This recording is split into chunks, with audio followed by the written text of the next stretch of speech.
Hello, I am Rizwan and you are watching Rizwan Rankers। ये video CMA foundation के students के लिए है और पेपर 3 है, fundamentals of laws and ethics. आज जो टॉपिक ऑफ डिस्कशन है वो है types of contract. Types of contracts. Contract कितने टाइप्स के होते हैं? ये टॉपिक आपका जो स्टडी मटेरियल पेपर 3 है उसके पेज नंबर आप 5 पर जाकर देख सकते हैं। स्टडी मटेरियल का जो पेज नंबर 5 है उसी पर यह टॉपिक डिस्क्राइब है। उसी टॉपिक का हम वीडियो बना रहे हैं। टॉपिक क्या है? टाइप्स ऑफ कॉन्ट्रैक्ट, या यूं कहिए क्लासिफिकेशन ऑफ कॉन्ट्रैक्ट्स। आप इसको बोल सकते हैं क्लासिफिकेशन ऑफ कॉन्ट्रैक्ट्स। कॉन्ट्रैक्ट कितने ग्रुप में क्लासिफाइड है, या यूं कहिए कॉन्ट्रैक्ट के कितने टाइप्स होते हैं? इस सवाल का जवाब डिपेंड करता है कि आप बेसिस क्या चूज करते हैं, क्योंकि आंसर वेरी करेगा अकॉर्डिंग टू द बेसिस। तो आइए हम देखते हैं, अगर बेसिस बदलते हैं तो टाइप्स क्या क्या हमारे सामने आता है। बेसिस, इनफोर्सिबिलिटी। इनफोर्सिबिलिटी को बेसिस बनाया तो कॉन्ट्रैक्ट कितने टाइप्स के हो रहे हैं? Valid contract,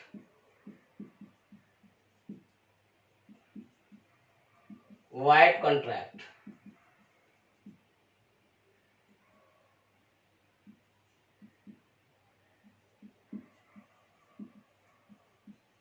voidable contract, illegal agreements, unenforceable contract. अगर बेसिस इनफॉर्सिबिलिटी बनाते हैं उस बेसिस पर 5 तरह का कॉन्ट्रैक्ट होते हैं। One is valid, another is wide, VOID, another is wideable, another is illegal, and the final one is unenforceable. So contracts are classified into 5 categories on the basis of enforceability, या यूं कहिए validity. आप इनफोर्सिबिलिटी की जगह validity भी लिख सकते हैं। यानी कॉन्ट्रैक्ट 5 तरह के होते हैं अगर बेसिस इनफोर्सिबिलिटी या वैलिडिटी है तब। बेसिस को चेंज करते हैं। अगर हम बेसिस बनाते हैं फॉर्मेशन, इस बेसिस पर कॉन्ट्रैक्ट कितने तरह के होते हैं? Express contract,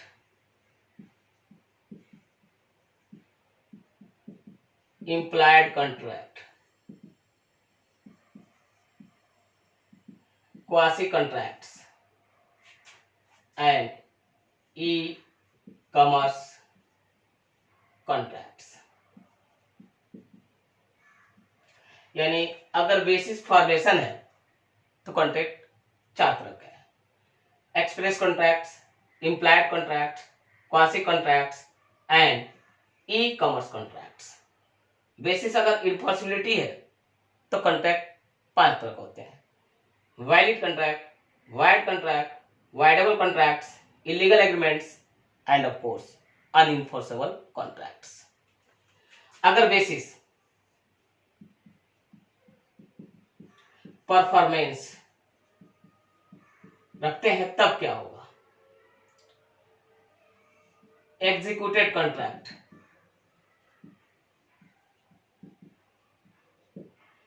executory contract, unilateral contract and bilateral contract. तो आपने देखा कि कॉन्ट्रैक्ट कितने टाइप्स के होते हैं। ये डिपेंड करता है कि बेसिस क्या है, यानी आधार क्या है। अगर बेसिस इनफॉर्सिबिलिटी है तो कॉन्ट्रैक्ट 5 तरह के होते हैं: valid contract, void contract, voidable contract, illegal agreements and of course unenforceable contracts.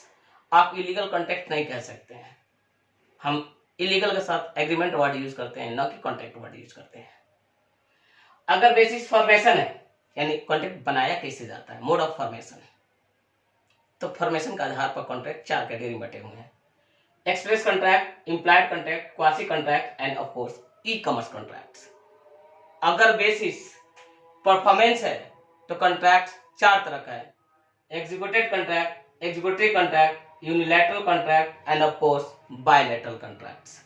आइए वन बाय वन करके हम इसको डिस्कस करते हैं। सबसे पहले आपको डिस्क्राइब करेंगे कि वैलिड कॉन्ट्रैक्ट क्या है, कैसे बनाया जाता है, उसके एग्जांपल हम समझते हैं।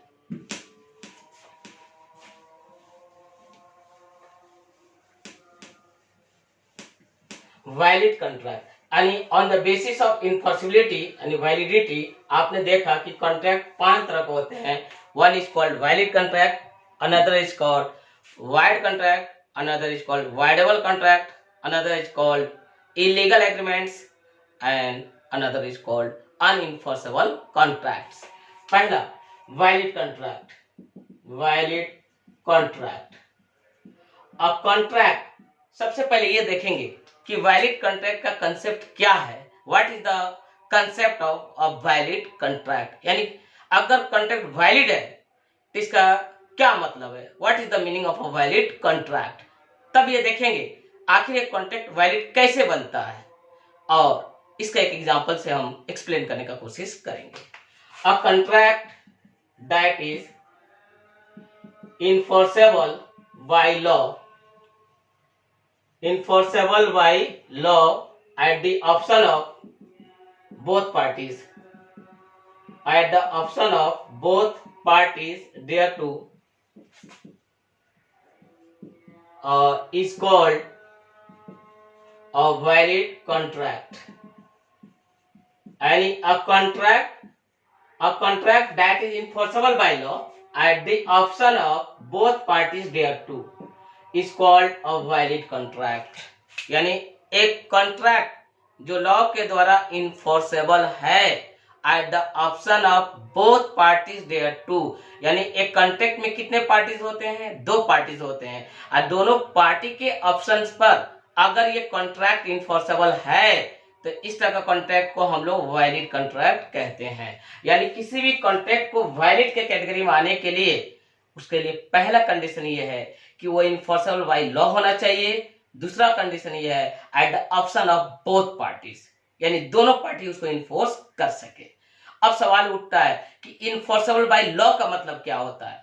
तो जब भी मेंशन करते हैं इन्फोर्सिबिलिटी बाय लॉ, मतलब the court will assist the parties to a contract directly और indirectly with regard to the performance of the contract। यानी जब हम बोलते हैं कि ये कॉन्ट्रैक्ट इन्फोर्सेबल बाय लॉ है या बाय कोर्ट है, तो इसका मतलब ये होता है कि कोर्ट उसके पार्टीज को असिस्ट करता है, मदद करता है, हेल्प करता है उस कोर्ट को कॉन्ट्रैक्ट को परफॉर्मेंस में। तो so a contract that is enforceable by law at the option of both parties thereto मतलब उस कॉन्ट्रैक्ट के जो भी पार्टीज है, दोनों पार्टी के ऑप्शन पर अगर इन्फोर्सेबल बाय लॉ है तो that is called a valid contract. समझ में आया होगा कि अ कॉन्ट्रैक्ट वैलिड है। अ valid contract means a contract enforceable by law eight option of both parties. यानी दो एलिमेंट्स होने चाहिए, दो कैरेक्टरिस्टिक्स होने चाहिए कॉन्ट्रैक्ट में for it to be called a valid contract. पहला कैरेक्टरिस्टिक्स क्या है, ये इन्फोर्सिबिलिटी बाय लॉ होना चाहिए। दूसरा क्या है, at the option of both parties होना चाहिए, दोनों पार्टी के ऑप्शन पर होना चाहिए। तो एक कॉन्ट्रैक्ट वैलिड कैसे बनता है। A contract satisfying all the requirement under section 10 and other requirements. इससे पहले के वीडियो आपने देखा होगा जिसमें हमने पढ़ाया था essentials of a valid contract, यानी एक वैलिड कॉन्ट्रैक्ट के क्या क्या इसेंशियल्स है।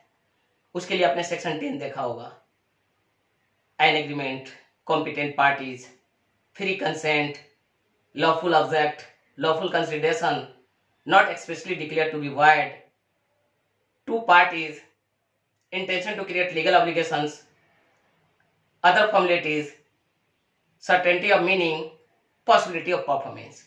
These requirements have to be fulfilled for an agreement to become a valid contract. तो जो भी एग्रीमेंट इस कंडीशन को सेटिस्फाई करता है उसको एक वैलिड कॉन्ट्रैक्ट कहा जाता है. An agreement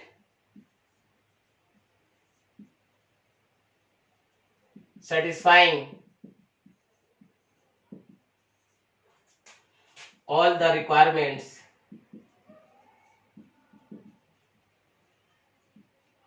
under section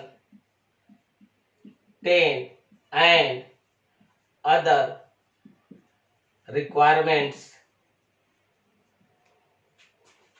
becomes a valid contract. मतलब an agreement satisfying all the requirements under section 10.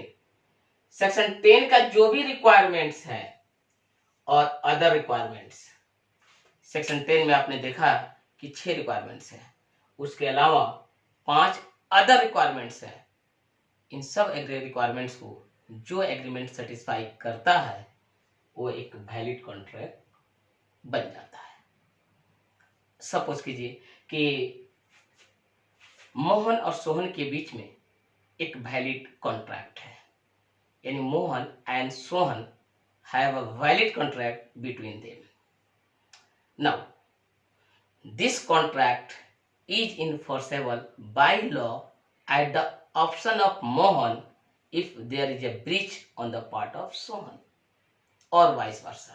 मतलब अगर सोहन ब्रीच करता है यानी अपने प्रोमिस को परफॉर्म करने से पीछे हटता है तो मोहन के रिक्वेस्ट पर कोर्ट इस कॉन्ट्रैक्ट को इन्फोर्स कर सकता है क्योंकि यह वैलिड कॉन्ट्रैक्ट है. या फिर there is a breach on the part of Mohan, यानी मोहन अपने प्रोमिस से पीछे हटता है यानी अपना प्रोमिस को परफॉर्म नहीं करता है तो सोहन के रिक्वेस्ट पे कोर्ट इस कॉन्ट्रैक्ट को इन्फोर्स कर सकता है क्योंकि दोनों के बीच में वैलिड कॉन्ट्रैक्ट है. एक कॉन्ट्रैक्ट वैलिड कब बनता है? जब वो जितने भी रिक्वायरमेंट्स हैं यानी जिसको आप essentials of a valid contract कहते हैं उसको वो मीट करता है, सेटिस्फाई करता है. आइए एक एग्जांपल देखते हैं.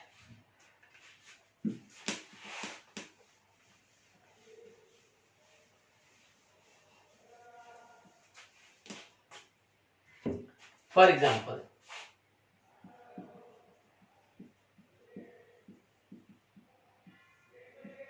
Mohan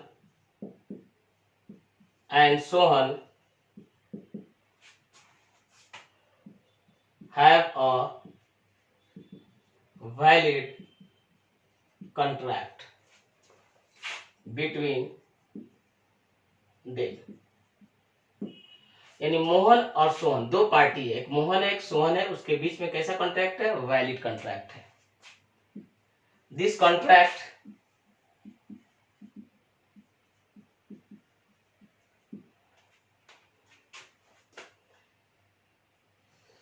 is enforceable by law at the option of Mohan if there is breach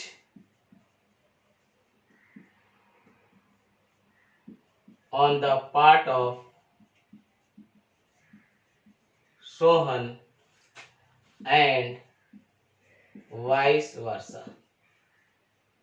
मतलब मोहन और सोहन के बीच में एक वैलिड कॉन्ट्रैक्ट है.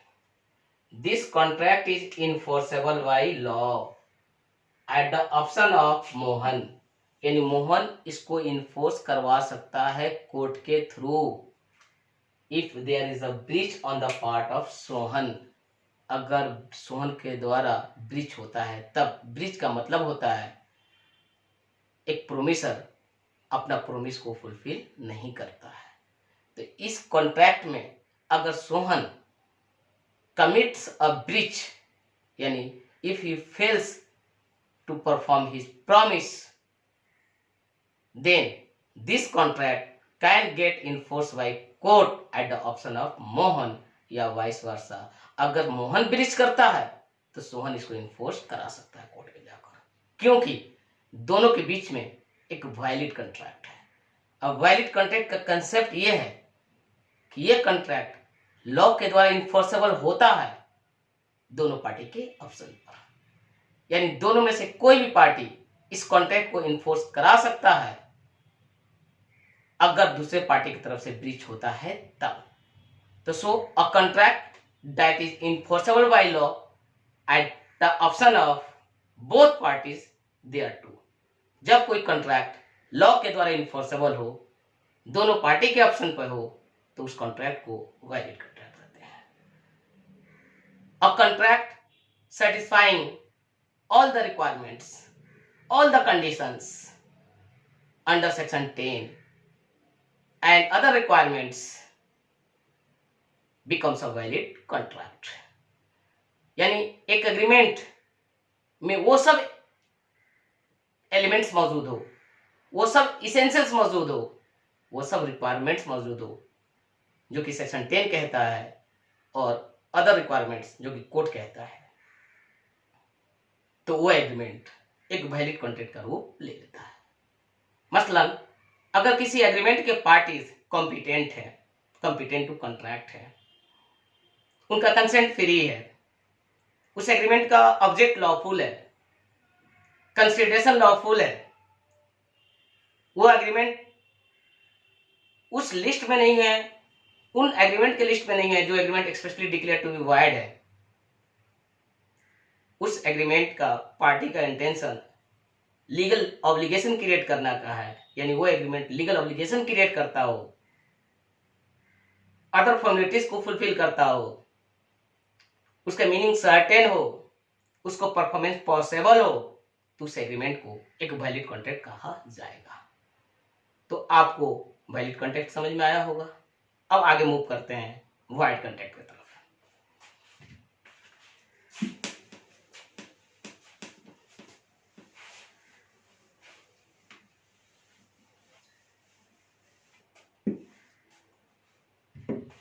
void contract,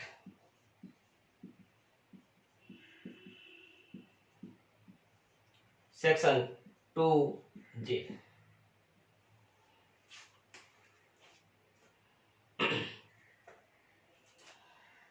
सेक्शन 2J यानी void कॉन्ट्रैक्ट क्या है, सेक्शन 2J के वर्ड्स क्या कहते हैं, आइए वो देखते हैं। अ contract that a contract becomes void। A contract becomes void when it ceases का मतलब होता है स्टॉप, CEASES, ceases यानी stop, to be enforceable by law।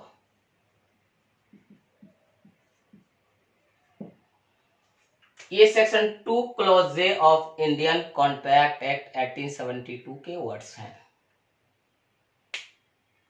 आपको मैं स्टडी मटेरियल 3 पेज नंबर 5 पर दिए हुए टॉपिक टाइप्स ऑफ कॉन्ट्रैक्ट यानी क्लासिफिकेशन ऑफ कॉन्ट्रैक्ट को डिस्कस कर रहा हूं। आप इस वीडियो को देख रहे होंगे तो आप अपने स्टडी मटेरियल को जाकर स्टडी मटेरियल जो 3 है उसके पेज 5 को रिफर कर सकते हैं। वहां पर टाइप्स ऑफ कॉन्ट्रैक्ट या क्लासिफिकेशन ऑफ कॉन्ट्रैक्ट हेडिंग दिया होगा, उसके नीचे लिखे हुए टॉपिक को हम एक्सप्लेन कर रहे हैं। चूंकि this video is exclusively for CMA foundation students, आपके स्टडी मटेरियल के हर पॉइंट के पर, हर टॉपिक पर हम एक सेपरेट वीडियो बनाएंगे। ये मेरा एफर्ट है, हम कोशिश करेंगे। Okay, void contract, section 2 clause J। A contract becomes void। Contract void होता नहीं है, कॉन्ट्रैक्ट void बन जाता है, becomes void। यहाँ पर वर्ड नहीं लिखा है कि अ कॉन्ट्रैक्ट इज वाइड, लिखा है बिकम्स वाइड, यानी कॉन्ट्रैक्ट वाइड बन जाता है when it ceases to be enforceable by law, जब वो लॉ के द्वारा इन्फोर्स होना बंद हो जाता है। सवाल ये है कि बिकम्स वाइड, वाइड का मतलब क्या हुआ? वाइड का मतलब हुआ not enforceable by law, not enforceable by law. Just valid का एग्जैक्ट अपोजिट, वैलिड मतलब enforceable by law, adoption of both parties. Void मतलब not enforceable by law, option of either parties, यानी दोनों में से कोई भी पार्टी इस कॉन्ट्रैक्ट को इनफोर्स कोर्ट में नहीं कर सकता है, वो कॉन्ट्रैक्ट वाइड है। लेकिन एक कॉन्ट्रैक्ट वाइड कैसे बनता है, कब बनता है? जब वो इनफोर्स होना बंद हो जाता है। अगला क्वेश्चन है कि एक कॉन्ट्रैक्ट इनफोर्स होना कब बंद हो जाता है, यानी कब ceases to be enforceable by law. A contract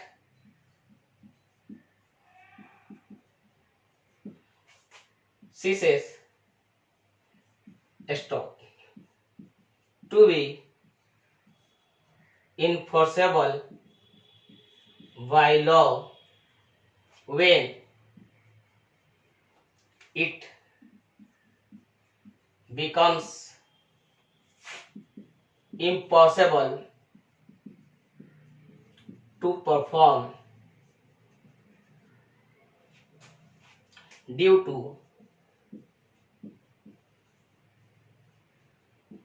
supervening impossibility और illegality।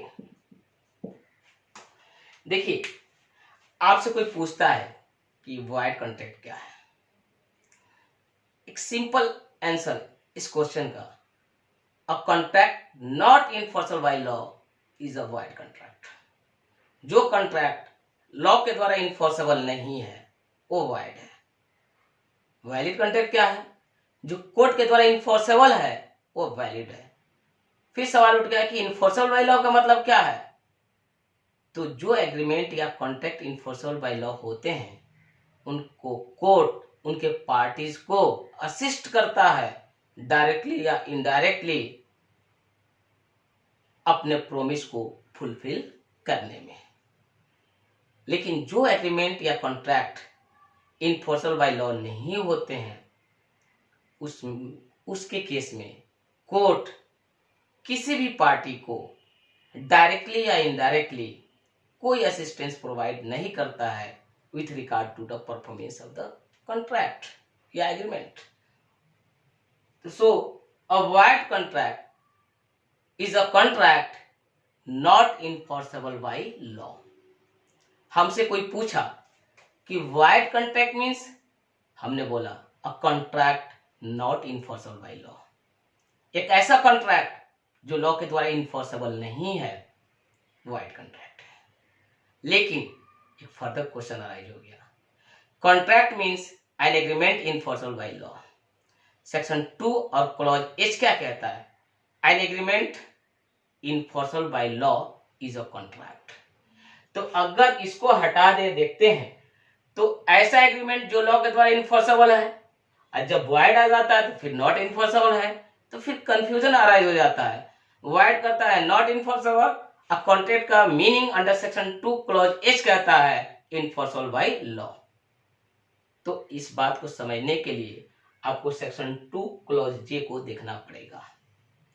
ये कहता है अ कॉन्ट्रैक्ट बिकम्स वाइड, यानी कॉन्ट्रैक्ट जिस समय बना उस समय वैलिड होगा, बाद में वो वाइड बनता है। एक वाइड कॉन्ट्रैक्ट बनाया नहीं जाता है, बल्कि कॉन्ट्रैक्ट वाइड बन जाता है बनने के बाद। यानी a contract becomes void subsequent to its formation. इसका मतलब क्या हुआ कि कॉन्ट्रैक्ट जिस समय बनता है उस समय वैलिड रहता है, लेकिन परफॉर्मेंस से पहले अब बनने के बाद मिडवे कहीं ना कहीं वो लॉ के द्वारा इन्फोर्स होना बंद हो जाता है, क्योंकि उसको परफॉर्म करना इम्पॉसिबल हो जाता है। यानी उसको परफॉर्म करना नामुमकिन हो जाता है। किस कारण? सुपरवेनिंग इम्पॉसिबिलिटी या सुपरवेनिंग इलीगलिटी, यानी कोई ऐसा घटना घटता है जिसके कारण उसको परफॉर्म करना इम्पॉसिबल हो जाए, या तो फिजिकली या फिर लीगली।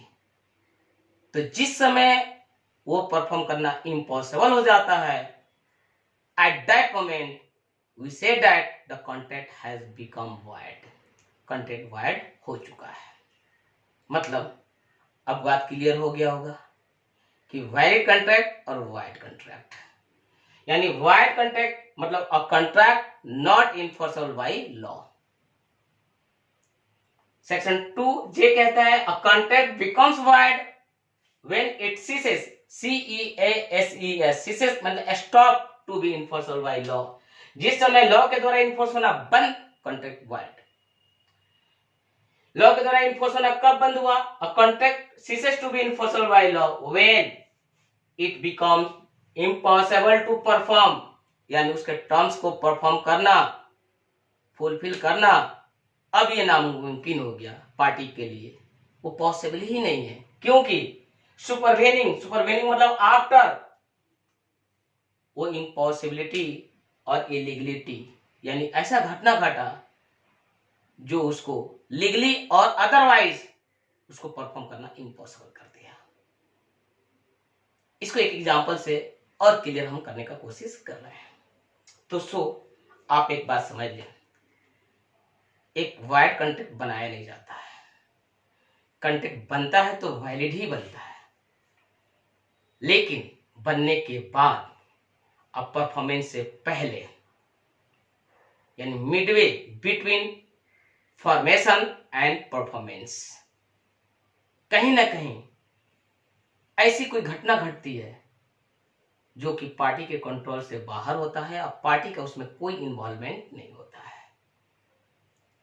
उसके कारण it becomes impossible for the parties to perform their obligations under the contract. Impossible हो जाता है, अब क्या करें? Impossible हो गया तो परफॉर्म करना पॉसिबल नहीं। Such a situation is described as the contract becoming void. यानी void contract बनाया नहीं जाता है, बनाया जो जाता है वो वैलिड कॉन्ट्रैक्ट, वही वैलिड कॉन्ट्रैक्ट बाद में void बन जाता है। Under section 2 clause J, a contract becomes void when it ceases to be enforceable by law. जिस समय लॉ के द्वारा इन्फोर्स होना बंद, contract becomes void. When it ceases to be enforceable by law, when it becomes impossible legally or otherwise due to supervening impossibility or illegality. बनने के बाद कोई घटना घटता है जिसके कारण प्रोमिसर अपने प्रोमिस को फुलफिल नहीं कर पाएगा, कॉन्ट्रैक्ट वॉइड बन जाता है। आइए इसको एक एग्जांपल देकर हम समझाते हैं।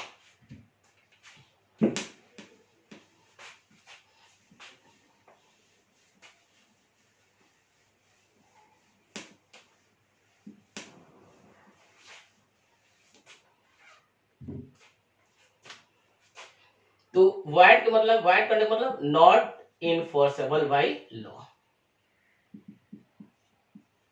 यानी अ void contract, a contract not enforceable by law is a void contract. A contract not enforceable by law, जो कॉन्ट्रैक्ट लॉ के द्वारा इन्फोर्सेबल नहीं है वो void contract है। एग्जांपल के तौर पर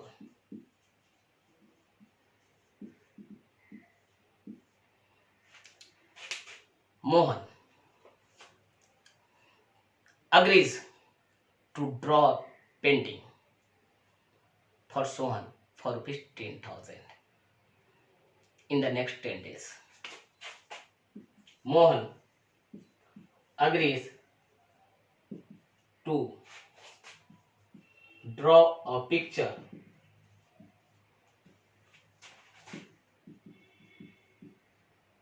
of Sohan for ₹10,000 10,000 in the next 10 days. अगले 10 दिनों में मोहन इस बात को लिए तैयार हो गया कि सोहन को एक पिक्चर ड्रॉ करके देगा, उसके बदले में उसे 10,000 रुपया लेगा। देखिए, एक एग्रीमेंट है मोहन और सोहन के बीच में। दो पार्टीज ऐसे एग्रीमेंट का है। मोहन और सोहन पार्टीज कॉम्पिटेंट है, दोनों का कंसेंट फ्री है, ऑब्जेक्ट लॉफुल है, कंसिडरेशन लॉफुल है। ये उस लिस्ट पर नहीं है जो कि डिक्लेयर्ड वॉइड है। इंटेंशन लीगल ऑब्लिगेशंस का है दोनों का, मोहन और सोहन का, सब कुछ क्लियर है, यानी सब रिक्वायरमेंट फुलफिल कर रहा है। Of course this is a valid contract, जिस समय बना वैलिड कॉन्ट्रैक्ट है। यानी यूं कह सकते हैं Mohan and Sohan have a valid contract between them. 10 दिन के बाद देगा। आफ्टर 2 डेज, जिस दिन एग्रीमेंट कॉन्ट्रैक्ट बना वैलिड था, 2 दिन के बाद मोहन डाइज, मोहन मर गया। अब बताइए पिक्चर ड्रॉ किसको करना था? मोहन को। अब मोहन तो चला गया, मोहन इज गॉन। अब ये कॉन्ट्रैक्ट इम्पॉसिबल टू परफॉर्म हो गया, और जिस समय मोहन मरा कॉन्ट्रैक्ट वाइड हो गया। सोचिए, क्या जिस समय कॉन्ट्रैक्ट बना था उस समय वैलिड था कि वाइड था? ऑफ कोर्स वैलिड था, लेकिन बनने के बाद अब परफॉर्मेंस से पहले, यानी midway between formation and performance, कुछ घटना घटी। घटना क्या घटी? Death of Mohan. And this incident leads the contract to become impossible to perform, and under section 2 clause J this contract has become void। अब void हो गया। जब जानते हैं कॉन्ट्रैक्ट void हो जाता है तो किसी भी पार्टी के पास कोई राइट नहीं रहता है। अब ना मोहन के पास कोई राइट रहेगा, या उसके रिप्रेजेंटेटिव के पास कोई राइट रहेगा, ना सोहन के पास कोई राइट रहेगा। यानी a void contract creates no legal rights or obligations. After 2 days,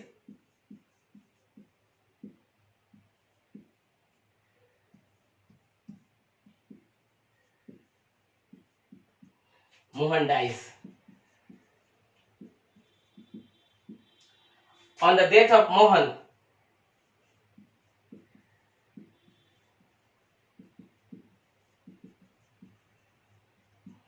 the contract becomes void under section 2 clause J। Mohan के मरते ही कॉन्ट्रैक्ट वाइड हो गया अंडर सेक्शन 2 क्लॉज J, क्योंकि कॉन्ट्रैक्ट इम्पॉसिबल हो गया परफॉर्म करने के लिए अंडर सेक्शन 2 क्लॉज J। तो एक बात क्लियर हो गया होगा कि एक वाइड कॉन्ट्रैक्ट बनाया नहीं जाता है, बल्कि कॉन्ट्रैक्ट वाइड बन जाता है कॉन्ट्रैक्ट बनने के बाद।